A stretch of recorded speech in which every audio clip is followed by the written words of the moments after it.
Hola, ¿cómo están?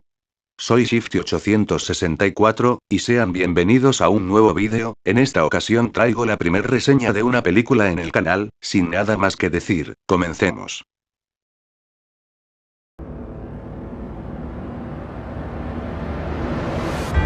Después de mucha espera y de un largo y atropellado camino que ha pasado DC Comics, finalmente la nueva película de Superman a cargo del director de Guardianes de la Galaxia James Gunn lleva más de un mes desde su estreno, y las opiniones han sido divididas.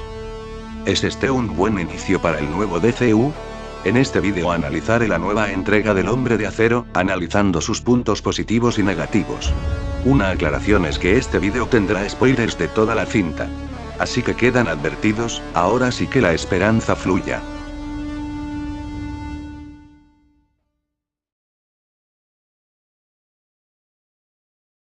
La historia de esta película es algo compleja, situada en un mundo donde Superman lleva 3 años como guardián de Metrópolis, se enfrentará de varias adversidades, entre ellas las consecuencias que desató su intervención en un conflicto político, cuidar a Krypto, enfrentarse al Lex Luthor y sus planes para acabar con él usando a sus soldados, Ultraman y a la ingeniera, su relación con Lois Lane, etc. Son varias subtramas y elementos moviéndose a la vez. Esto podría sonar catastrófico y confuso, y uno puede llegar a pensar que la historia sería muy difícil de seguir el rastro. Sin embargo, con un ritmo adecuado la película logra condensar todas las tramas para que no te pierdas viendo la película, y que la mayoría de cosas que plantea la película se resuelvan satisfactoriamente. No todas logran aterrizar bien, pero se consigue un resultado competente. Elementos como la subtrama de Jimmy Olsen, o la participación de la Justice Gunn pueden quedar mucho a deber, y pueden resultar difíciles de digerir para personas que busquen mayor verosimilitud, o lógica a elementos muy propios de la edad de plata de los cómics en los que se inspira la película. Pero a rasgos generales la trama cumple y se podría decir que es el punto que más llega a flaquear, en especial si eres de los que les cuesta apagar su cerebro y analizan los elementos de cualquier película con lujo de detalle.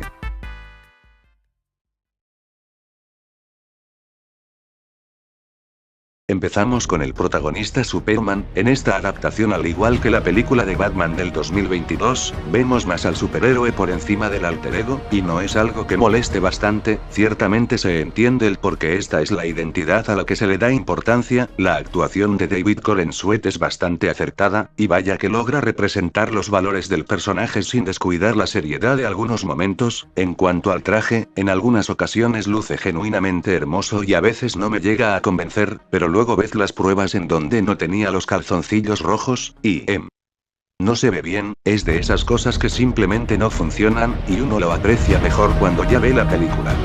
De su desarrollo en cuanto a cierto tema la hablaré con más detalle en la sección de spoilers. Pero en resumen, me gustó este Superman y es lo que el Superman de Henry Cavill hubiera podido ser si las cosas en el anterior DCU se hubieran hecho bien, y sí.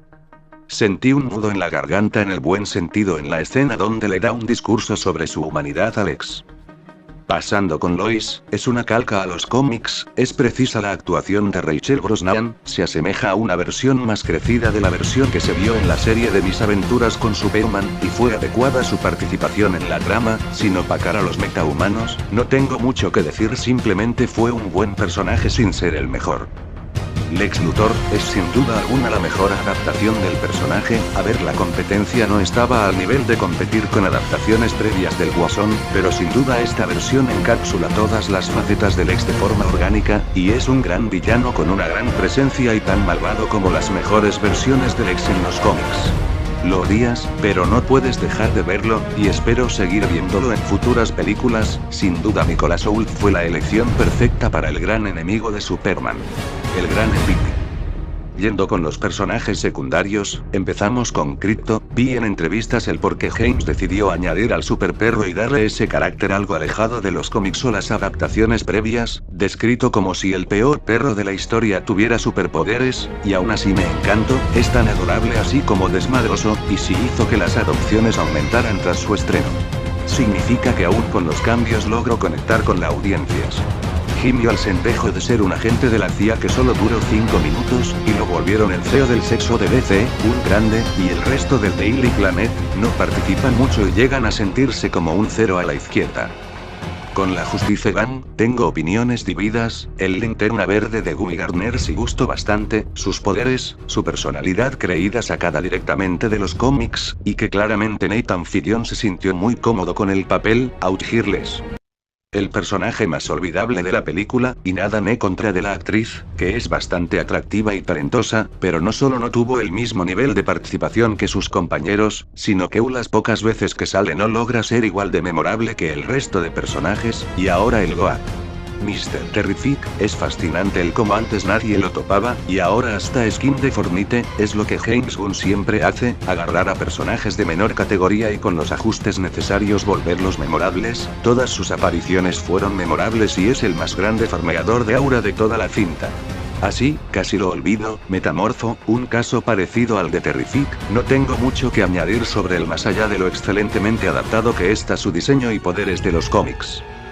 Aparte del ex, los otros dos antagonistas más destacables empezando por la ingeniera, fue una gran aportación, con una dinámica que recuerda a Merky Graves de la serie animada de Superman. Eso sí, su diseño no me convenció del todo, y hubiera preferido un poco más de fidelidad a su diseño de los cómics aunque sea en el color de su traje, y Ultraman es el peor personaje de la película, o por lo menos el menos bueno, solo es un enemigo hueco y únicamente para que Superman tenga algo más con lo que pelear.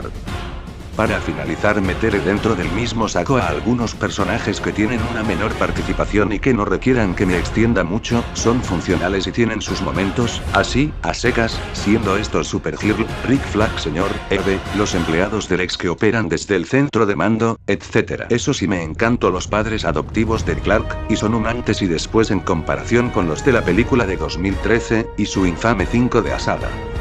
Los personajes sin duda son bastante buenos y adaptaciones bastante exactas a sus contrapartes de los cómics, y eso se agradece, ya que si algo no está roto no lo arregles. Pasando a un aspecto, un poco más fácil de hablar, aquí hablaremos de la fotografía, efectos especiales, los vestuarios y diseño de producción. Para empezar, cuando James dijo que le gustó The Flash, definitivamente no mentía, pues contrató al mismo director de fotografía Henry Braham, quien, ojo, no es mal director de fotografía. Si ves su trabajo previo te darás cuenta que es alguien bastante competente, y parece que Flash es la única excepción en su carrera, porque en esta película la fotografía sí se ve bastante bien, alejándose de la oscuridad del Snyderverse, y dando colores vivos con los que se dota a la cinta de identidad. Los planos son dinámicos, y no abusan de cortes en las escenas de acción, sino que dejan ver cada golpe, cada secuencia, y si bien algunos planos se llegan a ver como planos de The Flash, la peli se ve visualmente atractiva y memorable. En cuanto al CG, primero está bien, no llega a CGI del Monsterverse, es bastante sólido, el vuelo se ve creíble, y los poderes de los demás metahumanos, las escenas que se criticaron en los trailers por fortuna se ven arregladas y mucho mejor en una pantalla de cine. Ahora bien, quiero dar una pequeña queja basada en mi experiencia. Cuando vi la película en los cines, tanto yo como mi mamá salimos visualmente fatigados y con dolores de cabeza. Si bien a mí no me arruinó la experiencia ya que me la estaba pasando a toda madre, pero entiendo que sí te puede llegar a fatigar visualmente tanto color por las 2 horas que dura la película. Pongo esto como recomendación en caso de que padezcan de epilepsia o sean propensos a esta.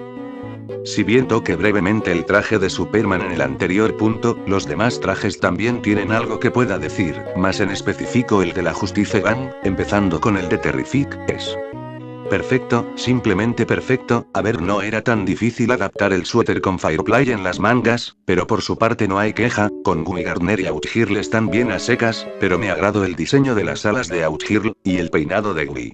Pero fuera de eso, y a pesar de que entiendo que el chiste es que sus trajes sean así de planos sea por el hecho de que son héroes patrocinados por Maxwell Lord.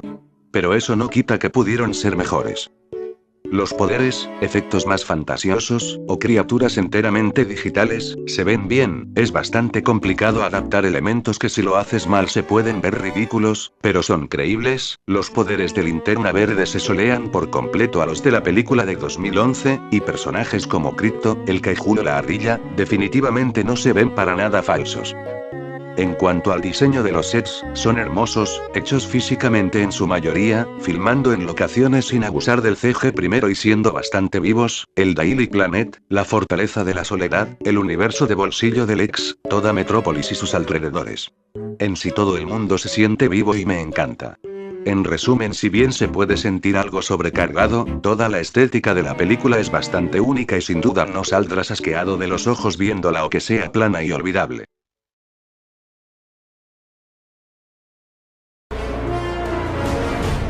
Para empezar, no soy ningún experto en la música, por lo que este punto será analizado de forma algo subjetiva.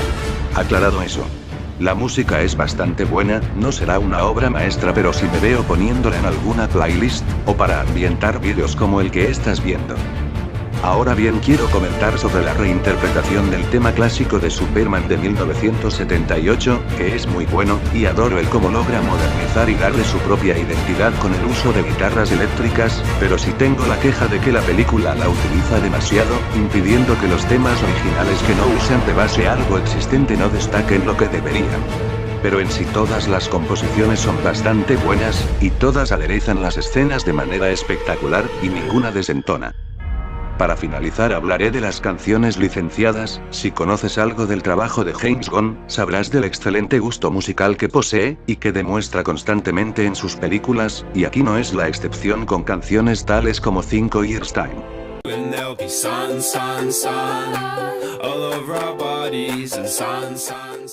Y Punk Rocker.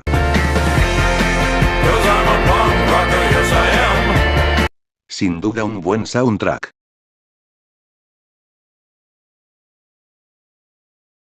Muy bien, ahora vamos al aspecto más polémico de la película y todo lo que la rodea, y es que si has pasado un considerable tiempo en internet, en especial a cosas leaks, y más específicamente a temas de superhéroes, habrás oído de los infames Snyder Tards, de esa gente que te preguntas, ¿qué no han hecho? Y para aclarar de una vez, no estoy de ningún bando, ambos directores me gustan, y he disfrutado de su trabajo, y su interpretación del universo DC. Ahora bien, hay elementos de esta nueva versión que coinciden con el anterior DCEU, tales como Lex usando sus vínculos con la política para poder acabar con Superman. El cómo Superman pasa de ser amado o bardeado, por culpa de los planes de Luthor. Un clon de origen kryptoniano creado por Lex. Un enemigo demasiado destructivo que obliga a los héroes a matarlo, a pesar de que Clark se niegue a hacerlo. Un punto en que Clark se rompe emocionalmente, y decide ir con sus padres adoptivos para encontrar consuelo.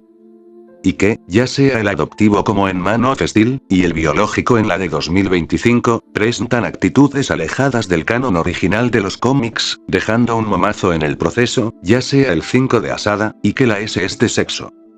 ¿Eso significa que una versión es superior, y que la otra es basura?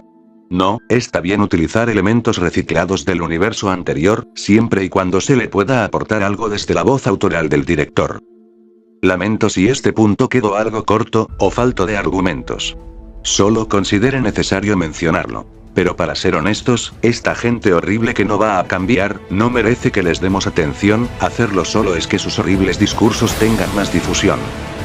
Uno como persona totalmente racional, debe respetar el pasado, abrazar el presente, y esperar lo mejor para el futuro. Si eres alguien que tiene prejuicios por esta película, debido al apego a la anterior adaptación, te invito a que le des una oportunidad al menos para que sepas si la consideras buena. Tengo la fe de que al menos una persona podría darle al menos una pequeña oportunidad.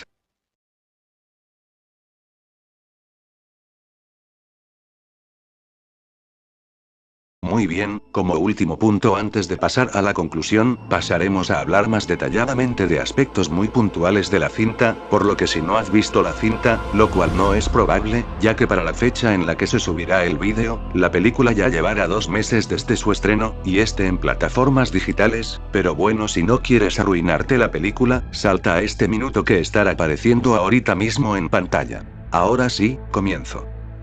Para empezar, hablaré de los robots de Superman. Este será el apartado más corto, y es que me encantaron, así de simple, no destacan mucho en la trama, en especial porque los destrozan y no vuelven a salir por gran parte de la cinta. También quiero halagar la atención al detalle que se puede apreciar por todos lados, detalles del fondo como el mural del Salón de la Justicia lleno de personajes que sí existen en los cómics, las calles con nombres de autores que han escrito historias del Hombre de Acero, el campo tanto del hijo de Christopher Reeve, como de los descendientes de los creadores originales del personaje.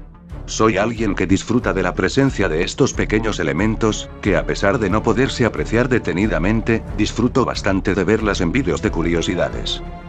Ahora, en cuanto al aspecto político, no solo de la cinta sino lo que involucra el personaje es algo en lo que no me pienso detener mucho, principalmente por mi desconocimiento de estos temas, y que soy alguien que no le gusta inmiscuirse en este tipo de cosas que provocan polémicas y peleas innecesarias. Bien. Ahora, para saber el contexto es que la película está llena de bastantes referencias para nada sutiles sobre la inmigración, en especial en la escena donde Superman se entrega y es arrestado con suma violencia a pesar de que él voluntariamente se haya entregado y no haya actuado de forma violenta, huye al reclamar porque en teoría debería realizarse el arresto siguiendo los derechos humanos, y en ese momento Rick Flag Sr. le menciona que no tiene derechos por ser un extraterrestre, y segundo es un aspecto importante de la trama. El conflicto bélico entre Jarampur y Boravia, que puede o no ser una alegoría a los conflictos entre Rusia y Ucrania, o el de Israel y Palestina. Y como dije, no quiero tocar tan de cerca estos temas para no cometer errores sobre temas que desconozco. Solo diré una cosa. La historia de Superman es amplia, y permite que esta clase de discurso, que por cierto no han sido pocas, ni recientes las ocasiones que Superman ha tocado temas sobre el racismo, y si luchas por negar esta clase de cosas, te aconsejo que tomes un cómic de Superman y lo leas detenidamente, o en su defecto echarle un vistazo a algunas de las toneladas de adaptaciones previas. Si desean ver sobre más a detalle la relación de Superman con temas políticos, les recomiendo que le echen un vistazo al mismo vídeo de Go. El monitor geek que recomendé en la sección anterior. Ahora sí vayamos con el elefante en la habitación. El cambio de personalidad de los padres biológicos de Clark, Jor-El y Lara. Y el cómo mandaron a Superman a conquistar el planeta Tierra, y a reproducirse como conejo, lo que lo vuelve de las escasas adaptaciones donde los kryptonianos son abiertamente malvados, un cambio que hace sentido viendo que en la época actual, a la gente le resulta menos creíble pensar que una civilización de seres con gran poder o avances tecnológicos sea una blanca paloma. En mi opinión personal, el cambio me gustó, principalmente por dos razones: se ajusta a la narrativa que desea llevar Gon, en donde Superman lleva una vida caótica, pero a pesar de todo, incluso algo tan grande como descubrir su entre comillas verdadero significado de su vida en la Tierra, y el segundo es que le da un motivo más genuino a Clark de actuar como guardián de la Tierra, ya que es por voluntad y deseo propio, más que por mandato celestial de sus padres. Ahora bien, tampoco voy a negar que es un cambio algo difícil de aceptar si estás bastante apegado al canon, y que en lo personal quita la posibilidad de tener esa sensación de satisfacción en donde se pueda pensar vaya si los padres biológicos de Cal pudieran ver esto, en lo que se convirtió su hijo, estarían orgullosos, pero no es una espina que moleste o perjudique a esta versión del Hombre de Acero. En cuanto al giro del clon de Superman, Ultraman, ya mencioné que como personaje, está construido de forma bastante débil, es en papel un enemigo bastante adecuado a lo que el tercer acto requería, y es un digno oponente para que Superman farmee aura de gusto. Para finalizar y pasar de una vez a la conclusión, hablaré de la actitud de Superman, que es sin tapujos, puramente perfecta, no solo con los aspectos que fui elogiando a lo largo del vídeo, sino que en los pequeños detalles, lo muy bien hecha que fue su relación con Lois, el que se preocupe por todo ser vivo durante las batallas, desde perros, hasta ardillas, el que se preocupara que todos evacuaran la ciudad sin que se queden atrás, la compasión que muestra por criaturas como el Kaiju y que bajo sus propias palabras, su mayor fortaleza recaiga en lo muy humano que es. Después de pasar mucho tiempo con versiones de Superman con moralidad gris, o de plano malvadas, volver a los orígenes, es un respiro de aire fresco para un personaje que incluso en plena década de los 2020 ese siga siendo muy necesario y valioso.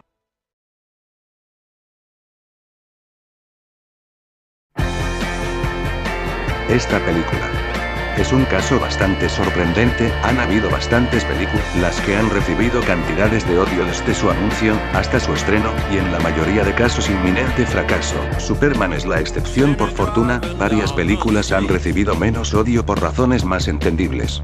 Aquí desde el momento en que se dijo que se reiniciaría el universo DC en el cine, hubo gente en contra, ha sido atacada por gente que a diferencia de otros casos, no se ha dado ninguna pausa en su oleada de odio.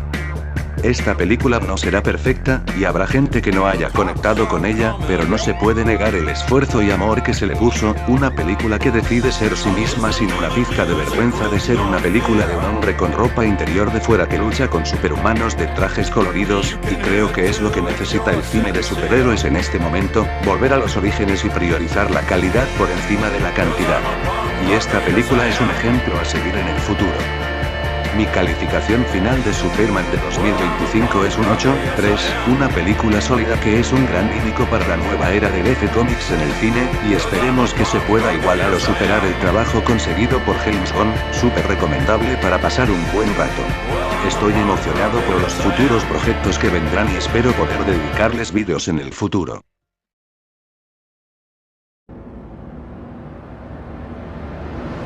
Bueno gente, aquí acaba el vídeo, me disculpo si se haya sentido de mala calidad el vídeo, es mi primera vez haciendo vídeos de reseña, y en general vídeos más elaborados. Si me quieren dejar consejos para mejorar en futuros vídeos, déjenmelos en la caja de comentarios.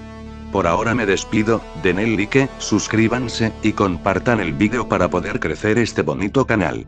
Yo fui Shifty864 y nos vemos en el próximo vídeo. Chao.